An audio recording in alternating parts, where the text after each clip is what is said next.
भारत के साथ साथ पूरी दुनिया में प्रदूषण लगातार बढ़ रहा है।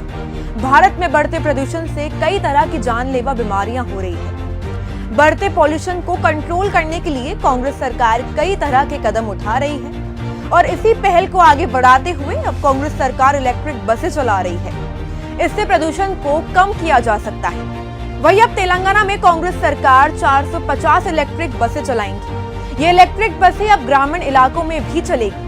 शहरों के साथ साथ कांग्रेस सरकार ग्रामीण इलाकों में रह रहे लोगों के लिए भी कई तरह की सुविधाएं पहुंचा रही है और इसी पहल में ग्रामीण इलाकों के लिए 450 इलेक्ट्रिक बसें चलाने का फैसला किया गया है। अब जिन राज्यों में कांग्रेस सरकारें हैं, वहां हमारे वादे पूरे हो रहे हैं और प्रदेशों की जनता खुशहाल जीवन जी रही है। युवाओं को नौकरी मिल रही है, किसानों का कर्जा माफ हो रहा है, 500 में गैस सिलेंडर तक मिल रहे हैं और वही महिलाएं बस में फ्री तक सफर कर रही है, बिजली मुफ्त में मिल रही है।